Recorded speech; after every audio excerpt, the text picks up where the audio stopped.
आरुषि सड़क पर खड़ी कांप रही थी। सामने नीलगिरी अपार्टमेंट की जलती हुई इमारत धीरे धीरे राख हो रही थी, लेकिन उसे महसूस हो रहा था कि हवा में अभी भी वही सड़ी हुई बदबू थी। उसने अपनी परछाई में उन 11 सायों को देखा और उसका दिल बैठने लगा। वह भागकर अपनी कार में बैठी और पागलों की तरह गाड़ी चलाने लगी। वह शहर से दूर अपने पुराने पुश्तैनी गांव वाले घर पहुंचना चाहती थी। रास्ते भर उसे कार के पीछे वाले शीशे रियरव्यू मिरर में रामू काका का चेहरा कभी-कभी झलकता रहा।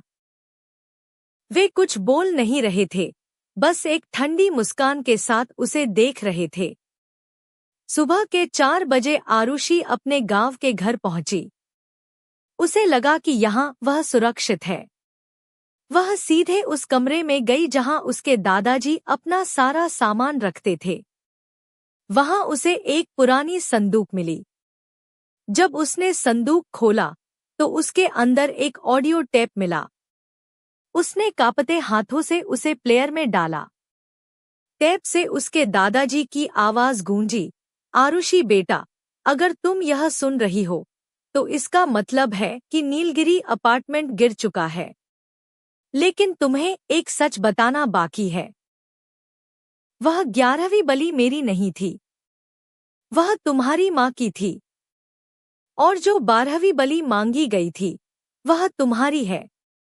यह सिलसिला कभी खत्म नहीं होगा, क्योंकि तांत्रिक ने हमारे पूरे खानदान को उस इमारत की नींव बना दिया है।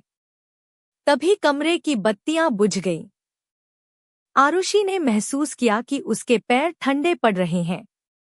उसने नीचे देखा, उसके पैर फर्श के अंदर धंस रहे थे, जैसे फर्श लकड़ी का नहीं बल्कि दलदल हो।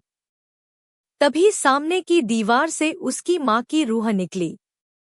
उसकी माँ की आंखों में कोई ममता नहीं थी, बस वही भूख थी।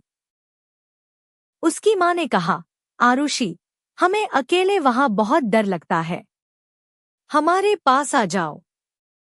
आरुषि ने चिल्लाने की कोशिश की, लेकिन उसका गला सूख चुका था। अचानक उसे समझ आया कि वह गांव नहीं पहुंची थी। वह अभी भी नीलगिरी अपार्टमेंट के उसी फ्लैट नंबर 1312 के मलबे के नीचे दबी हुई थी। यह सब, गाड़ी चलाना, गांव पहुंचना, टेप सुनना, महज एक भ्रम, हैल्यूसिनेशन था जो उसकी तड़पती हुई रूह देख रही थी। मलबे के नीचे से आरुषि का हाथ बाहर निकला हुआ था, जिसने अभी भी अपने दादाजी की वह पुरानी फोटो पकड़ी हुई थी। तभी एक राहगीर वहां से गुजरा और उसने वह फोटो उठानी चाही। जैसे ही उसने फोटो को छुआ, फोटो पर आरुषि की तस्वीर उभर आई जिसकी आंखें सफेद थीं। वह राहगीर डरा नहीं, बल्कि उसने धीरे से कहा, स्वागत है आरुषि, हम सब तुम्हारा ही इंतजार कर रहे थे। वह राहगीर कोई और नहीं, जवान रूप में रामू काका थे। मलबे के ढेर के पास खड़ा वह राहगीर, रामू काका, धीरे से मुस्कुराया। उसने आरुषि के हाथ से वह फोटो छीनी और उसे अपनी जेब में रख लिया। अचानक पूरी जगह पर एक अजीब सा सन्नाटा छा गया। न हवा की आवाज थी, न जलती हुई आग की। आरुषि की रूह अब उस मलबे से ऊपर उठी, लेकिन वह आजाद नहीं थी। उसने देखा कि उसके चारों तरफ वे 10 मजदूर और उसकी माँ खड़े थे। उन सबके गले में वही काली चेन बंधी थी जो अब आरुषि के गले में भी लिपटी हुई थी। नीलगिरी अपार्टमेंट भले ही गिर चुका था, लेकिन उसकी जमीन अब भी प्यासी थी।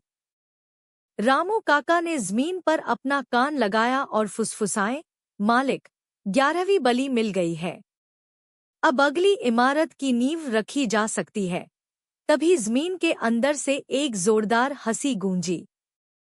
आरुषि की रूह धीरे धीरे धुंध में ओझल हो गई और वह हमेशा के लिए उस जगह का हिस्सा बन गई।